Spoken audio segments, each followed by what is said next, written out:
Questions concerning the mental plane. 1. What is the will? The will is a fundamental attribute of the spirit. It is an aspect of the universal fire element. As a quality, the will expresses itself only in the content or goal of the wish. Most of us simply make an effort and wish to attain something, but we do not possess the right power to make that wish manifest. That is why we continue to wish. The power of the will is the quantity through which we achieve, produce, carry out and maintain what we aim for and what we wish for. 2. What is belief? Belief is a quality. In general, its foundation is a particular belief, whether in the existence of God or of something else.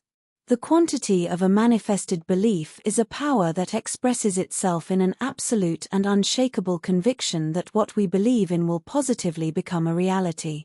Belief as a power is a complement. It is the organ that bears the impulsive part of the will. The manifested belief is the highest aspect of the Okosho principle.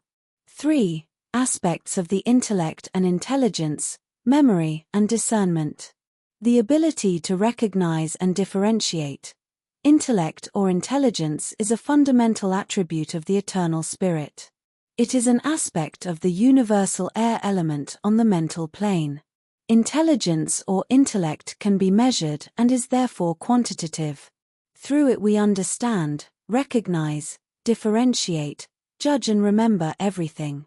The quality of the intellect, intelligence, is the substance, content, which the intellect works on. Generally, it has its physical seat in the chest, where the air element is located and where it is at work. In accordance with Indian philosophy, the seat of the intellect, together with the will, is in the head, between the eyebrows, in the astral body. Memory is an aspect of the intellect. Its quality is the substance, thoughts, events, pictures, impressions, perceptions etc., which it draws from its reserves. 4. What are feelings, life and love? Feelings, life and love are all aspects of the universal water element as a fundamental attribute of the eternal spirit on the mental plane. Feeling is a quality that expresses itself in pleasant, unpleasant, ugly, pure and many other feelings. Its quantity, for example, is the aggregate of normal feelings which are controlled by the will, or passionate, uncontrolled, quick or very weak, hardly perceptible feelings. It expresses itself on all planes depending on the content and the power of the effect. Life is the result of the work of the elements in the tetrapolar magnet on all planes. The qualitative life reflects in a human being through polarized radiation of the elementary attributes. For the astral plane, see information on the aura. Qualitative life expresses itself in the temporary, i.e. in a particular length of time. A in time and space on the material plane, B in space on the astral plane, and C in eternity, without time and space, on the mental plane. Life expresses itself in any type of activity or movement that can be measured. Love is a universal law. In order to be recognized by his created beings, God divided himself on his highest level of love into a plus and a minus. This means that he divided everything created into something active and passive, positive and negative, through which an absolute, unalterable lawfulness came into existence. Love is quantity, because it can be measured. Through love we express our positive relationship for everything we like and love. True love must be controlled by the will. Passions can originate from an uncontrolled love, which means passionate love, for example sexual love, which originates from a fiery sensual love, or an abnormal love one of wealth, of animals, parents, children, husband or wife. But it can also be the uncontrolled love for God himself, as for instance among the mystics. Love controlled by the will protects us from any overwrought state, and we express our love, of whatever kind it might be, in a form that corresponds to our power and perception of what the object of our love deserves. It is of course a foregone conclusion that we love our Creator above all. That is the highest, purest and mightiest love. The quality of love as an attribute expresses itself in its rays, in its polarity and in its various kinds.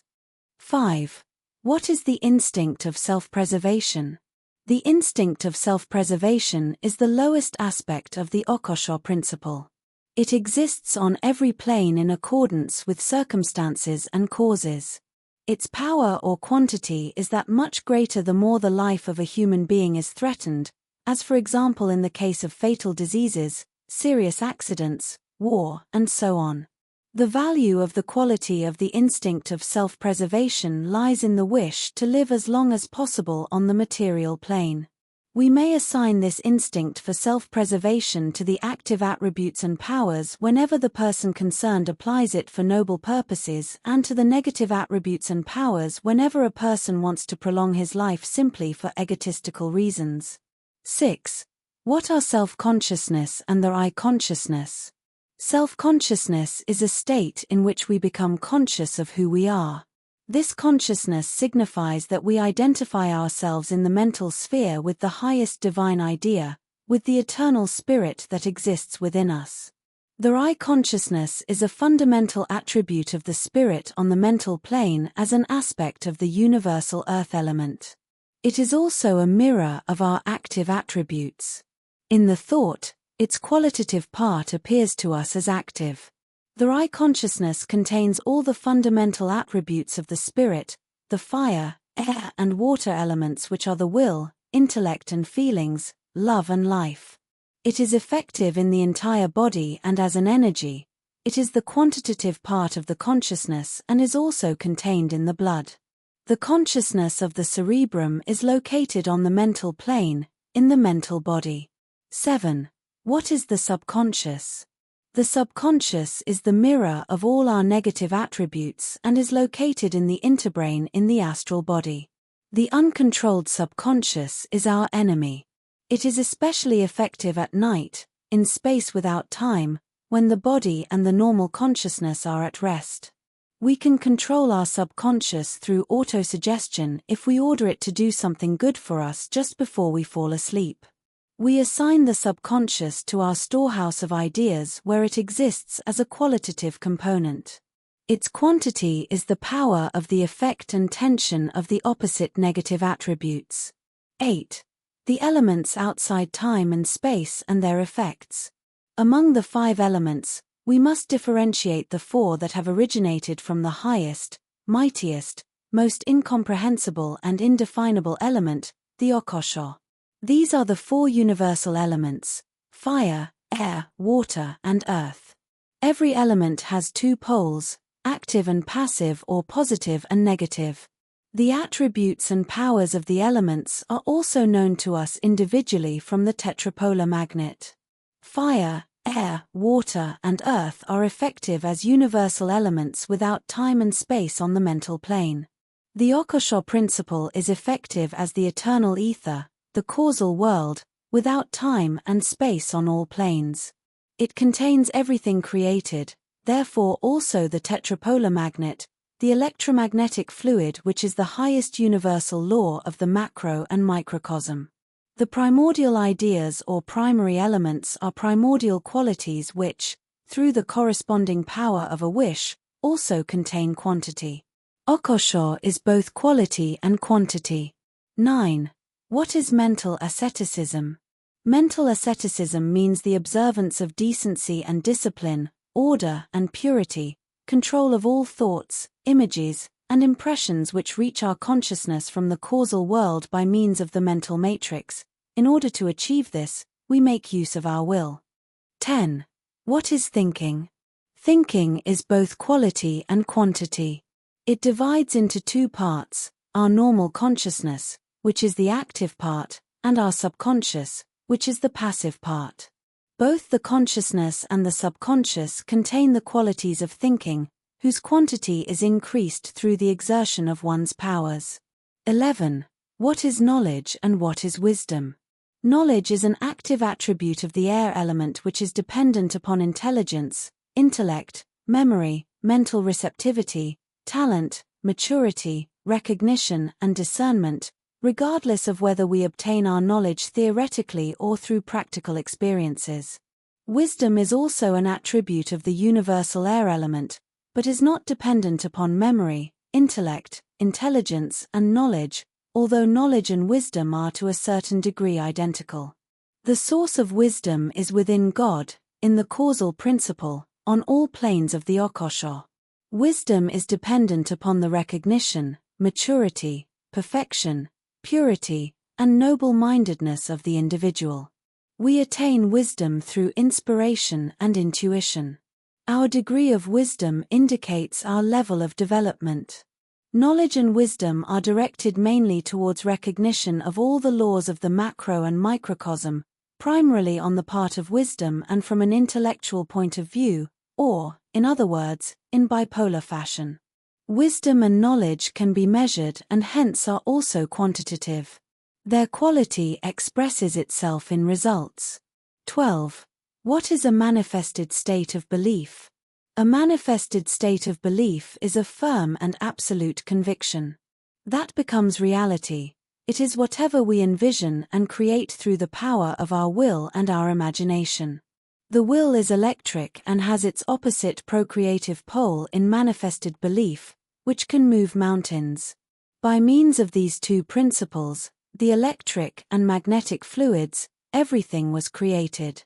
If we want to acquire creative power and willpower, imagination, and manifested belief, we must identify ourselves with the Okosho principle, which exists in us as an eternal spirit. A manifested state of belief can be measured in accordance with one's degree of development and maturity, for example the healing of the woman who believed that she would get well as soon as she touched the garment of Master Jesus. 13. The difference between recognition and conviction. We acquire knowledge through recognition. Through conviction, manifested belief, we secure our belief that this recognition is in reality lawful and true. General recognition is quality. Inner recognition, depth, the core of every created matter, the recognition directed upon every being, represents the power of recognition, quantity. Conviction is an aspect of belief that is connected with absolute truth and lawfulness. When we recognize something, we make use of all our external senses and, when necessary, we also use our internal senses. Recognition is an aspect of the air element. Conviction originates from our belief, which directly reflects itself in the Okosho principle. 14. What is chaos and what is harmony? Chaos is a particular negative state, disharmony, which originates from the lawfulness of the negative directions, in opposition to harmony. Harmony is the congruity of all lawfulness that is effective in the entire universe in the positive or negative sense. We observe that everything created is linked together in congruity with absolute precision, just like the wheels in a clock. If chaos comes into being somewhere, it is immediately offset in a natural and lawful manner. Chaos and harmony are attributes, they are qualities of the present. Their quantities depend in the case of chaos upon the power of disagreement, and in the case of harmony upon the guiding power, the Okosho principle.